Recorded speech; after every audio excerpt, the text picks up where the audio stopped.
ছোট বড় তৃণমূলের সবাই হলো চোর। কুরআন শরীফকে নিয়ে যে অসীম সরকার কুভাষায় কথা বলেছে তাকে ধরে এতক্ষণ জেলের মধ্যে রাখতো, পুলিশ সুমোটো করতো, তার বিরুদ্ধে ব্যবস্থা নিয়ে এত দূরের কথা প্রায় 900 মতো অভিযোগ জমা পড়েছে, এখনো একটা এফআইআর হিসাবে ট্রিট করেনি। ভুলগুলো ধরিয়ে দিই, ওই জন্য ওদের জয়েন্টে জয়েন্টে ব্যথাটা। जिंदाबाद इनकलाब जिंदाबाद। ऐ जुल्मी जब जब जुल्म करेंगे सत्ता के हथियारों से, चप्पा चप्पा गूंज उठेगा इनकलाबों के नारों से। इनकलाब जिंदाबाद, भाईजान जिंदाबाद।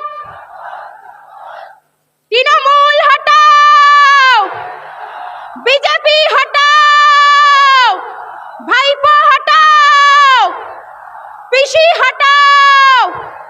এই নৈরাজ্যের বিরুদ্ধে লড়াই করব একসাথে। জয় বাংলায় কাঁদছে মানুষ, ফেলছে চোখের জল।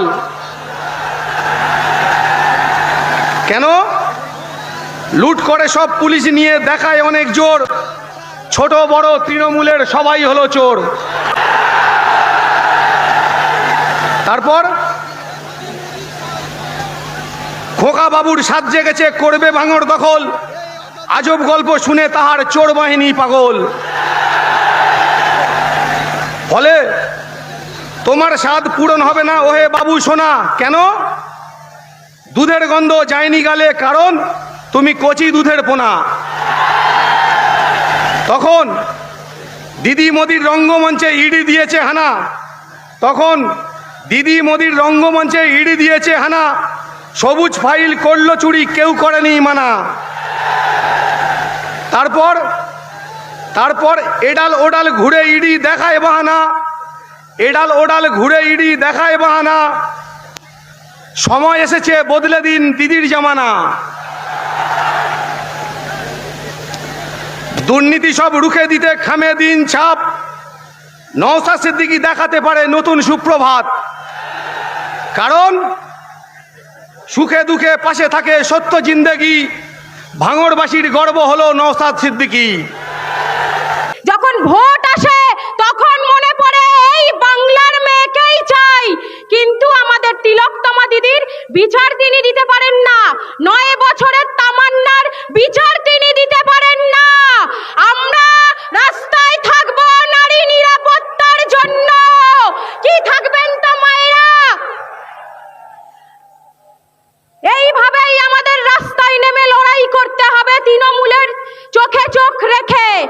এটা 2021-এর আইএসএফ নয়, 2026-এর আইএসএফ। এটা নবান্ন কোম্পানিকে মনে রাখতে হবে, পিসি ভাইপোকে মনে রাখতে হবে। রিঅ্যাকশনের পাল্টা অ্যাকশন হবে এবার থেকে। আর ভাইপো বলেছে ভাঙড় দখল করবে। ভাঙড়ে ভাইপোর জন্য ভাঙড়ের মা বোনেরাই কাফি, ছেলেদের লাগবে না, মা বোনেরাই এবারে বুঝে নেবে ভাঙড়ের। তাই আমরা নারী নিরাপত্তার জন্য আমাদের রাস্তায় থাকতে হবে।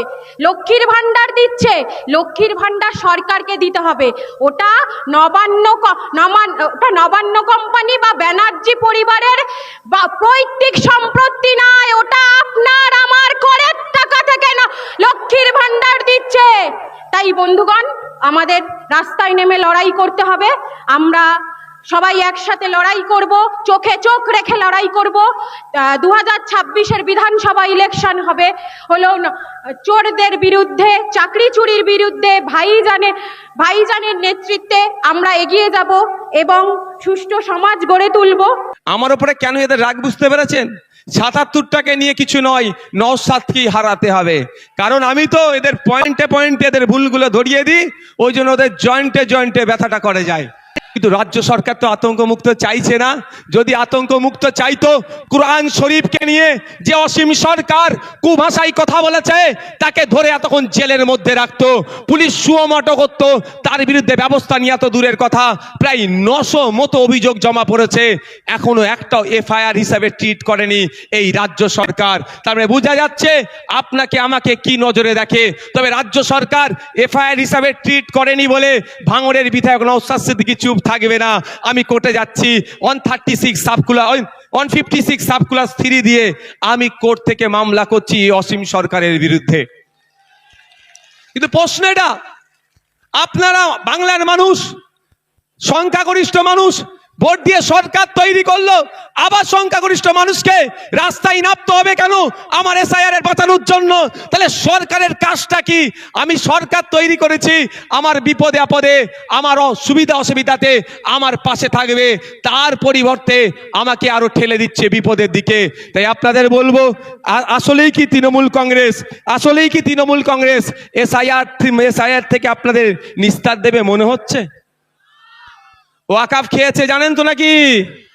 ওয়াকাফটা যেমন আমি আছি হবে না, আমি থাকতে হবে না, টুক করে রাত্রে কি বললো? ওয়াকাফ মেনে নিল, এটাও মিলিয়ে নেবেন। এসআইআর উনি বেঁচে থাকতে হবেন না বলছেন, বলতে বলতে শেষ দিন আপনাকে তো ডুবিয়ে দিতে পারে। তাই বলছি আপনাদের, আপনার লড়াই আপনাকে লড়ে নিতে হবে, আমার লড়াই আমাদেরকে লড়ে নিতে হবে। তাই ওদের কথা, মমতা ব্যানার্জির কথাই ভরসা করে লাভ হবে না, আমাদেরকে আওয়াজ তুলতে হবে যে ইমিডিয়েট যে পঞ্চায়েতে পারিবারিক রেজিস্টার যে সার্টিফিকেট আছে সেইগুলো যাদের নামে হেয়ারিং এসছে, তা hearing already supreme court order দিয়েছে, যাদেরকে হেয়ারিং ইস্যু করা হচ্ছে তাদের লিস্ট কি করো, পাবলিশ করো। সেই লিস্ট দেখে দেখে পঞ্চায়েতেই পাবলিশ করার কথা বলা হয়েছে, প্রতিটা পঞ্চায়েতে সেই লিস্ট দেখে পাবলিশ করে আমাকে পাবলিশ যেটা হবে আমার বাড়িতে কাগজ পৌঁছে দেওয়া হোক। এই আওয়াজটা আমরা তুলবো তো নাকি গো? তুলতে হবে তো নাকি? ঝিম মেরে গেলে হবে? আর 5 মিনিট বলবো, অসুবিধা আছে? আর এনার্জি আছে? কাদের এনার্জি আছে আর একবার দেখি তো। এনার্জি আছে তো? এনার্জি আছে তো? ফুল এনার্জি আছে? আর 5 মিনিট বলবো। মমতা ব্যানার্জি এই মুহূর্তে পশ্চিম বাংলার মুসলমানদেরকে সব থেকে বড় যে অভিশাপটা দিয়েছে তার নাম হচ্ছে ওবিসি নতুন সার্টিফিকেট। মমতা ব্যানার্জি প্রতিনিয়ত, তার দল বাদশাহী প্রতিনিয়ত মুসলমান দলিত আদিবাসীদেরকে এক একটা করে অভিশাপ উপহার দেয়।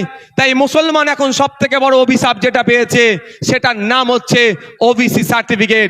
এই ওবিসি সার্টিফিকেট নাম কা অস্তে থাকবে, ছিঁড়ে ফেলে দেওয়া, বাড়িতে রেখে দেওয়া আর সার্টিফিকেট রাখা একই হবে। কারণ কলে কৌশলে মুসলমানদের শুধু নাম কাস্তে সার্টিফিকেটটা রাখতে চাইছে। যেভাবে মেসিকে দেখতে আসলো, টিকিট কাটলো, বাড়িতে ঢুকলো, তারপরে কি হলো, আপনার স্টেডিয়ামে ঢুকলো, মেসিকে দেখতে পেল না। আপনার হাতে সার্টিফিকেট থাকবে, ফর্ম ফিল আপ করবেন, পরীক্ষায় বসবেন, রিটেনে পাস করবেন, ভাইভাতে গিয়ে ভাইবার পরে যখন লিস্ট বার হবে আপনি সংরক্ষিত কোটায় আর চাকরি পাবেন না। এই গ্যাড়াকলটা মমতা ব্যানার্জি সরকার করেছে, তৃণমূলের সরকার করেছে। তাই আপনাদের বলবো, এর বিরুদ্ধে আমাদের লড়াই করতে হবে। আমাদের লড়াই ফেক এসটি সার্টিফিকেটের বিরুদ্ধে। প্রকৃত যিনি দলিত সে চাকরি পাচ্ছে না, প্রকৃত যিনি আদিবাসী সে চাকরি পাচ্ছে না, প্রকৃত যে অনগ্রসর শ্রেণীর মুসলমান সে চাকরি পাচ্ছে না। এর বিরুদ্ধে আমাদের লড়াই। যারা প্রকৃত অর্থে চাকরির প্রয়োজন, উচ্চশিক্ষায় সংরক্ষণের প্রয়োজন, তাদেরকে ক্ষমতায় নিয়ে আসতে হবে। তাই আপনাদের বার্তা দিচ্ছি, আপনারা যদি আমাদের সুযোগ দেন আমরা নিয়ে আসবো। তবে একটা কথা বলি, মমতা ব্যানার্জির বিশ্বাস হচ্ছে না আমার, তিনি এসআইআর এর বিরুদ্ধে সত্যিকারের লড়াই করবেন। বাসন্তীতে হেয়ারিং এর পরে আপনার রিসিভ দিচ্ছিল না, আমাদের কর্মীরা গিয়ে আন্দোলন করে রিসিভ যখন দেওয়ালো তার কিছুক্ষণের মধ্যে পুলিশকে পাঠিয়ে তৃণমূলের নেতা এসে আমাদের কর্মীদের ওখান থেকে সরিয়ে দিল। এটা মানে কি? রিসিভ দেওয়া তো ভালো কথা, তারপরে খবর পেলাম আর রিসিভ দিচ্ছে না। তাহলে এই যে চক্রান্ত বিজেপি করছে, সেই চক্রান্তের সাথে কিন্তু তৃণমূলও একইভাবে যুক্ত আছে। তাই এই চক্রান্তের জবাব আমাদেরকে গণতান্ত্রিক প্রক্রিয়া দিতে হবে। গতকালকে দেখছিলাম সিপিএম এর এক সিনিয়র লিডারের মেরে মুখ টুক ফাটিয়ে দিয়েছে। অভিযোগটা কি, তার অপরাধটা কি? যে এসআইআর এর নামে যে অহেতুক নাগরিক হয়রানি হচ্ছে, এর বন্ধের জন্য ডেপুটেশন দিতে গিয়েছিল। তাহলে নাগরিক হয়রানি বন্ধের জন্য ডেপুটেশন দিলে যদি অহেতুক পেরেশানি করে, এই তৃণমূল যদি আক্রমণ করে, প্রকৃত অর্থে তৃণমূল কি এর বিরুদ্ধে আছে? আজকের প্রোগ্রাম আমরা এবার একদম শেষের দিকে এসেছি, আমরা শেষ করব। শেষ করতে আগে আপনারা আস্তে আস্তে বিদায় নেন, যেতে যেতে মাইকের আওয়াজ পাবেন। আচ্ছা।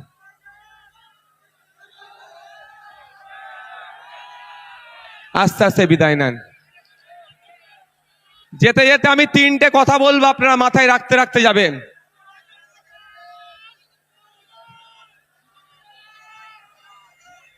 তিনটে কথা বলবো, মাথায় রাখতে রাখতে যাবেন। প্রথম কথা, আমি আবারও বলছি, প্রতিটা